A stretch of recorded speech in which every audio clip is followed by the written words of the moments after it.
La Orden de Alcántara fue una de las 4 órdenes nacidas bajo los reinos de Castilla y de León. Como todas, tenían una doble faceta, militar y religiosa. Eran monjes guerreros que luchaban contra el infiel.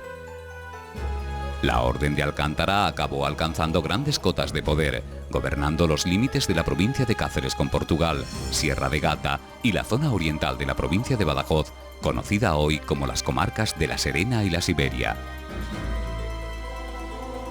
La encomienda o casa mayor de la Orden de Alcántara se encontraba en la ciudad cacereña que da nombre a la orden. El origen de Alcántara y sus primeros asentamientos humanos se pierde en la prehistoria. Será con la construcción del puente romano en el siglo I después de Cristo, cuando la villa adquiera una importancia estratégica relevante al ser paso obligado del río Tajo.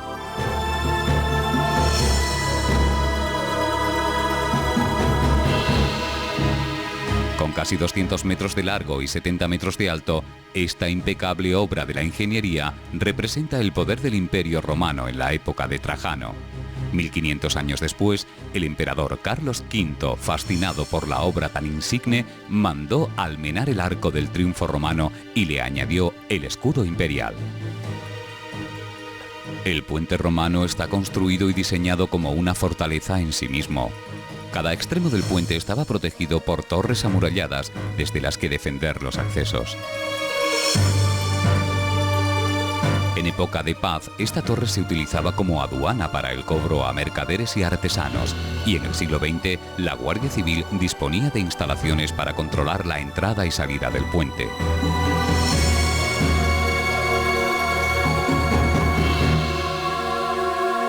Dos 2000 años después, en pleno siglo XXI, el puente romano de Alcántara sigue soportando impasible el paso de miles de vehículos pesados. Los primeros testimonios sobre la muralla musulmana ya aparecen documentados con el geógrafo musulmán del siglo XII, el Idrisi, que dijo que Cántara Asai era una de las maravillas del mundo, por estar construida la fortaleza sobre el puente. Cántara Asai significa en árabe el puente de la espada.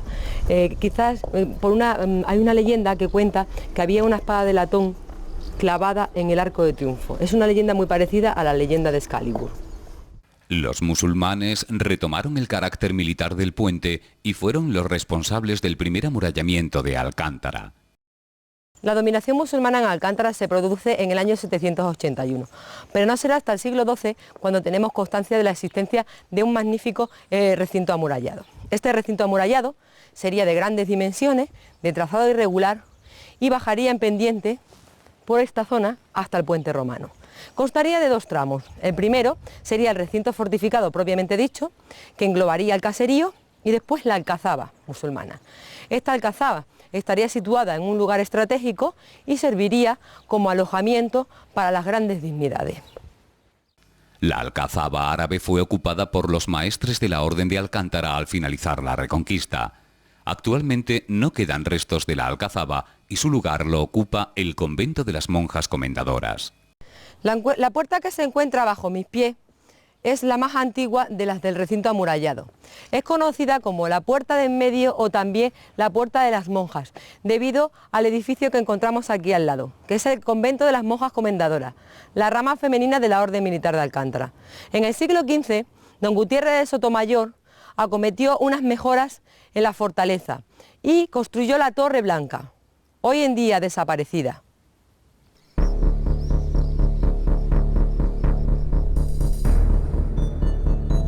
La villa de Alcántara prosperó cuando la frontera con los musulmanes fue alejándose.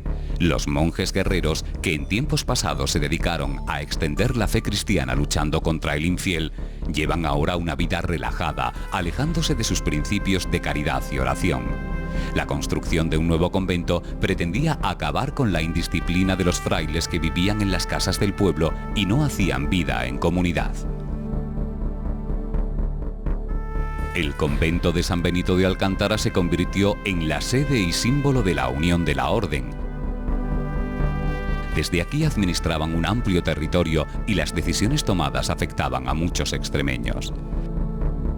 Posada para reyes y cuartel general donde se decidían batallas, el convento y sus moradores fueron testigos de infinidad de sucesos militares y políticos a lo largo de varios siglos.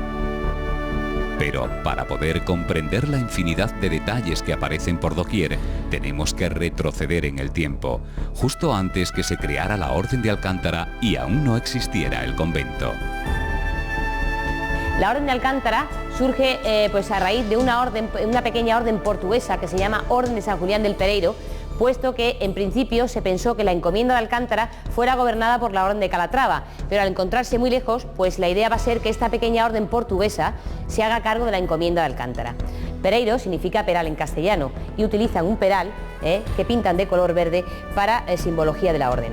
En 1218 se cambia a Orden de Alcántara. Al cambiar el nombre, cambian el peral por la cruz, una cruz flordelisada. Y hechos estos cambios, Alcántara, la Orden del Pereiro, va a utilizar primero como vivienda la alcazaba. Lo que podemos ir viendo por el claustro eran enterramientos de caballeros de la Orden. Aquí no queda absolutamente nada. Durante la guerra de Napoleón, la invasión napoleónica hizo mucho daño al edificio y entre ellos pues, se perdieron estos sepulcros, así como documentación, material eclesiástico, etc.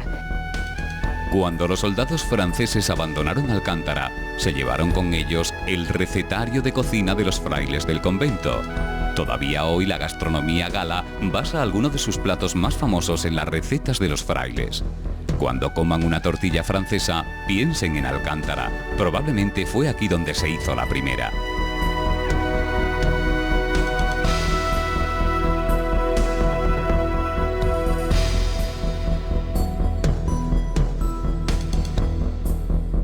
Estamos en el templo del convento de San Benito, obra inconclusa, y bueno, pues cabe destacar las medidas que tiene de intento catedralicio. Realmente la altura y la anchura corresponderían con una catedral, simplemente no está terminada. Cabe destacar la decoración porque lo hace muy distinto a un convento típico de religiosos, como es la decoración militar, simplemente el hecho de ver un altar mayor decorado con el escudo imperial, el águila bicéfala del emperador Carlos.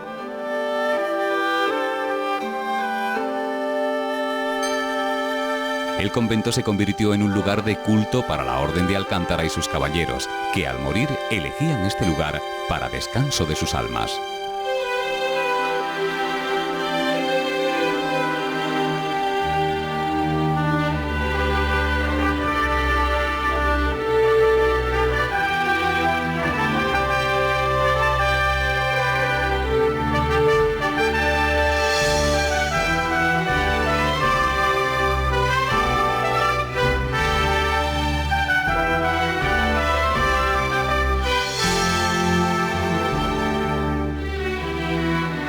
Y a continuación pasamos a visitar la sala capitular.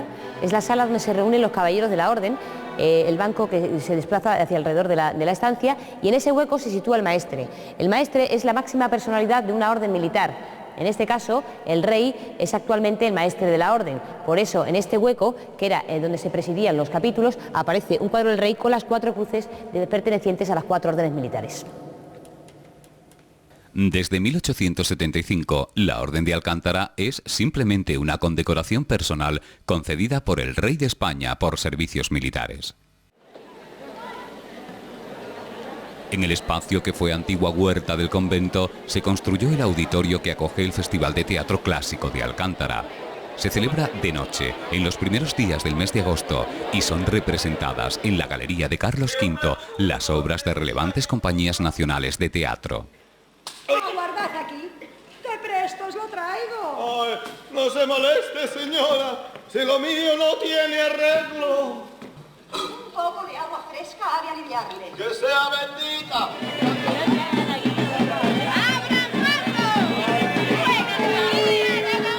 En estos días las calles de Alcántara se llenan de público que con su masiva asistencia y participación constituyen un referente para que el festival se utilice como un puente de la cultura para todos. Antes del comienzo de las obras hay un pasacalles por el casco antiguo del pueblo, donde se dan cita hidalgos, bufones, cortesanos, damas y mendigos que van transportando a todos los visitantes a esta época mágica. Cantemos a la vida y al amor. Cantemos a la vida y al amor.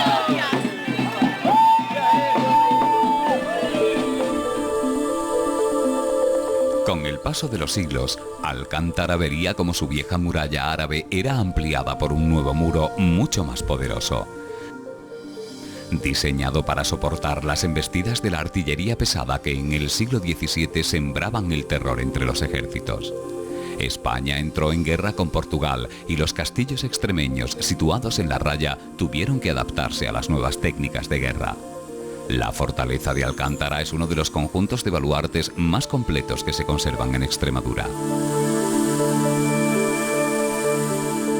Ahora, el principal enemigo eran las armas de fuego y la artillería pesada que podían barrer de un plumazo las antiguas fortalezas de tapial y mampostería. Las guerras de sucesión contra Portugal marcarían lo que fue la historia de Alcántara y de su muralla. En el año 1664, el marqués de Marialba capitaneaba las tropas portuguesas. Este provocó un fuerte asedio sobre la población de Alcántara. Al final, el ejército alcantarino decidió rendirse para evitar mayores agravios a la población. El sistema defensivo de Alcántara cuenta también con fuertes que defiende a la propia muralla desde el exterior. Será en el siglo XVII cuando Jacinto Arias de Quintana Dueña nos habla de cómo se encontraba la muralla alcantarina. Todavía conservaba baluartes y reductos de la época musulmana, pero en el año 1661 comienza a ampliarse la cerca, debido a las constantes incursiones que realizaban los portugueses. Se ampliaría para cobijar a la población que en su mayoría se encontraba en los arrabales.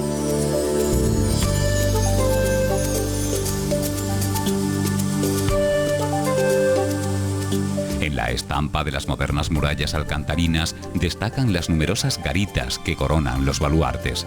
Sin embargo, no todas provienen de aquella época. Algunas fueron construidas por la Asociación de Arte y Cultura de Alcántara en la década de los 80 del siglo XX. Hace unos años, un rayo destrozó parte de una de estas garitas, dejando a la vista el ladrillo. Este accidente nos permite identificar a las garitas de nueva construcción.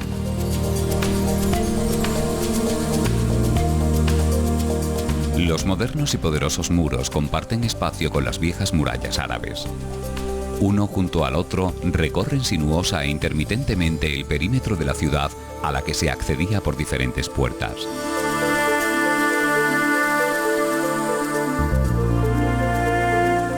En la puerta de la Magdalena, la más emblemática de Alcántara, se conserva un escudo de Felipe III.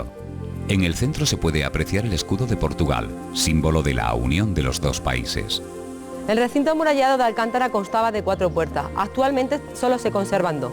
Estamos ante el Arco de la Concepción o Puerta de la Magdalena. Esta puerta comenzó a reformarse en el siglo XVII, tal y como lo indican sus inscripciones en el reinado de Felipe III, en una época en la que se ampliaría el recinto amurallado, ya que el caserío se iba extendiendo. El interior de la puerta cuenta con un elemento defensivo fundamental en la época. En uno de sus laterales se abre una tronera desde la que se castigaba a los asaltantes en caso de que consiguieran entrar.